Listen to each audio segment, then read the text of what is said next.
Padre, agora nós vamos falar sobre um tema muito importante, né? Nós estamos em outubro rosa, vamos falar sobre o câncer, mas não especificamente sobre isso, sobre a dor oncológica, que não é fácil, muitas pessoas que passam com isso, né? Isso acontece até durante o tratamento, né, que a pessoa está fazendo, desde o processo de quimioterapia, radioterapia, mas há muitas pessoas que mesmo após terminarem o tratamento ainda continuam sentindo alguma dor, né? Mas vamos ter a alegria de saber que existe cuidados para amenizar e até mesmo curar. É isso mesmo, Padre. Por isso, vamos conversar aqui com o neurocirurgião Gustavo Aquino. Bom dia, doutor. Seja bem-vindo. Tudo bem? Que bom que você está aqui. Eu que fico feliz pela oportunidade. Que bom, seja muito bem-vindo. Doutor, como Obrigado. o padre falou, né? Primeiro, aceitar a doença, né? Receber a notícia já começa a primeira dor, né? Além dos sintomas. Como é isso para o paciente, doutor? Dani, a gente vê sempre quando vai conversar com o paciente que o medo, quando recebe a notícia do câncer, não é morrer. O medo da morte vem em segundo lugar. O primeiro medo de quem tem câncer, quando recebe a notícia, é o medo da dor, né? E não é infundado esse medo. Ele é bem embasado, por quê? Por quê? Porque se a gente for ver, 70% dos pacientes com câncer têm ou terão dor em algum momento desse tratamento. E em 50% dos casos será uma dor de forte intensidade. Então veja como a gente precisa acolher isso, tanto o médico quanto o paciente e os familiares. E é por isso que às vezes só o médico não vai resolver tudo. Então a gente precisa de um elo multidisciplinar, entre outras especialidades, o psicólogo, por exemplo, um terapeuta ocupacional, a família, o médico, um padre, ou seja, qual for a sua religião, né?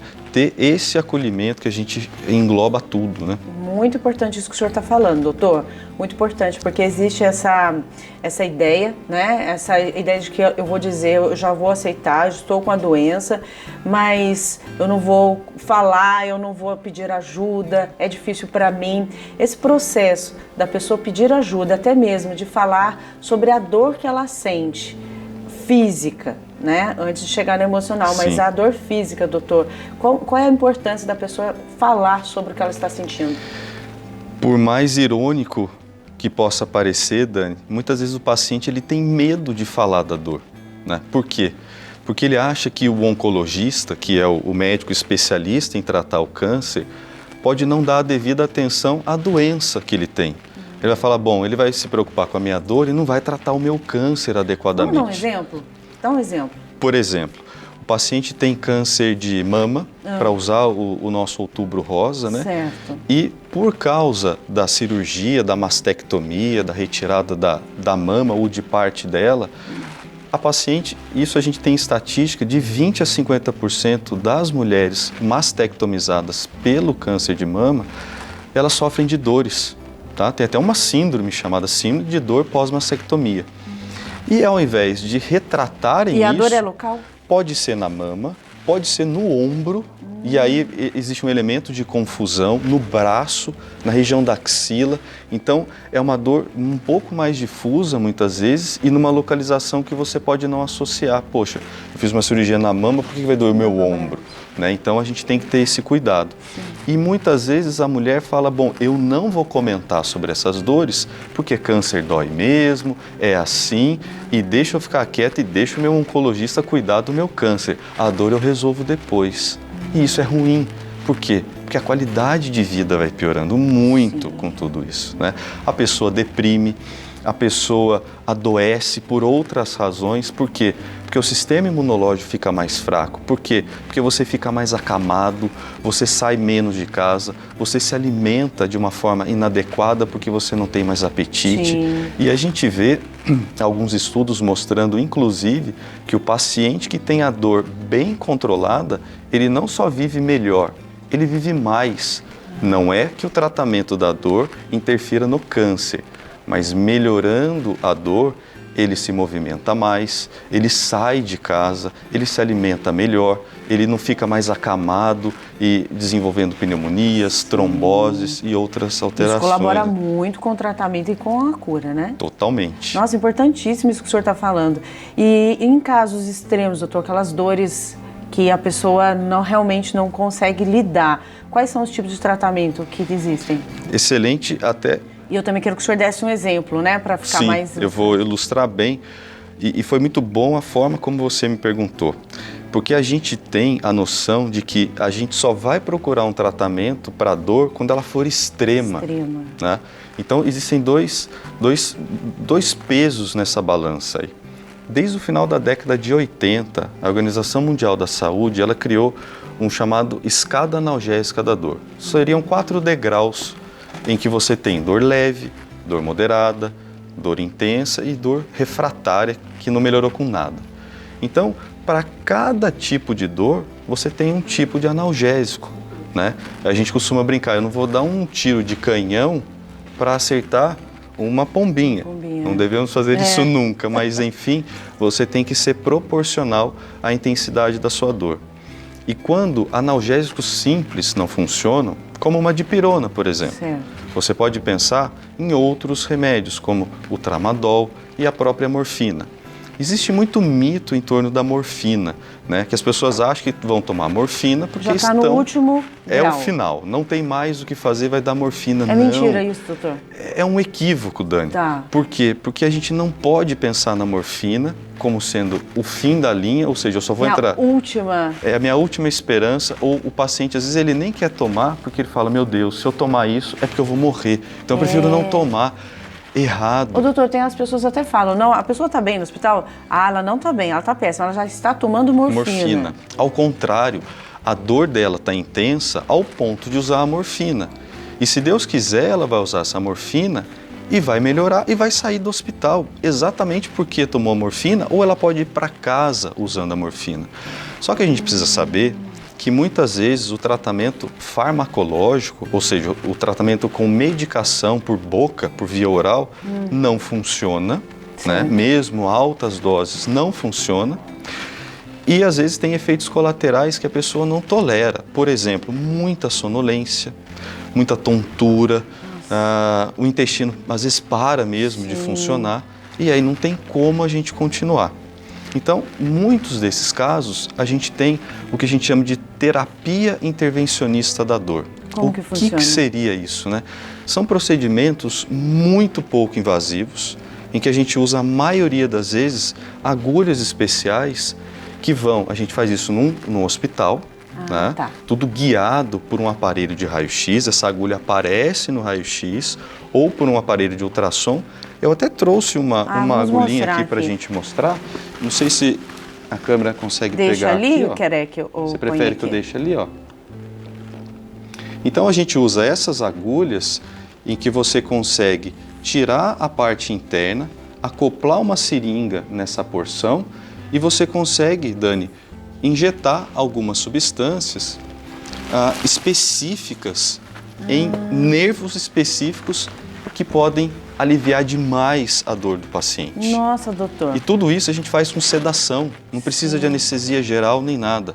É um procedimento, vou dizer assim, se eu estiver errada, você me corrija, mas é um procedimento simples, então. Relativamente simples. E que você pode usar em qualquer estágio da doença. Porque as pessoas, eu acredito que a situação já é tão crítica, tão difícil, que parece que se propor algo para ela, vai falar, ai, mas eu vou ter que... Fazer uma cirurgia arriscada, eu não quero, de jeito nenhum. Esse é um procedimento que o paciente ele é sedado e ele vai embora no mesmo dia, ele não fica internado. Tá? E dura quanto tempo? Eu não sei, né, doutor? Exemplo. Isso é muito variável. Vou citar um câncer, por exemplo, câncer de pâncreas. Ótimo. Né? É um câncer que causa muita dor abdominal. Né? Muitas vezes ele não consegue ingerir muitos medicamentos por via oral e existe o bloqueio de um nervo. O nominho é meio complicado, é um nervo esplâncnico. E a gente usa essa agulha para injetar anestésico ou outras substâncias para fazer durar mais tempo exatamente para aliviar. E as respostas, Dani, são dramáticas no bom sentido, na melhora. Aquele paciente que vivia acamado, sem comer adequadamente, você vê ele sair da cama, ele poder frequentar um evento social, ou ele sair da cama para a cozinha, ele tomar um banho sozinho. Isso é literalmente de lavar a alma do paciente. Ô, doutor, e a saúde emocional da família, de dentro da casa, né? Porque quando tem um doente dentro de casa, não é o doente só, todo mundo adoece junto, né? Porque nós vivemos em conjunto com a situação. Então, é importante que as pessoas... A gente trabalha muito isso aqui, sabe, doutora? A pessoa, ela aceitar e ela tomar atitude por ela, né? Decidir por ela, o tratamento dela, se cuidar. Além disso, tem mais um também, padre? Desculpa, padre. Doutor. Eu já pensei em ser padre. Já também, então não foi à toa. Não foi à toa que coloquei o senhor nesse lugar. Mas existem outros tipos de tratamento também? Existem. Então, assim, importante esse foco, antes de responder diretamente a pergunta, a pessoa se envolver no tratamento. Sim. O médico e toda a equipe, ela faz uma parte. E aí a pessoa precisa se colocar como um protagonista, ou seja, o papel principal é o dela, tá? Mas muitas vezes, quando essas terapias pouco invasivas também não funcionam, existe um dispositivo chamado bomba de morfina. Tá. O nome pode assustar, mas é simplesmente um reservatório em que a gente coloca morfina lá dentro, e essa morfina, nesse reservatório, fica dentro do corpo. A gente põe dentro do abdômen, na barriga, e junto desse reservatório sai um catéter que vai jogar a morfina diretamente lá dentro da coluna, lá no sistema nervoso.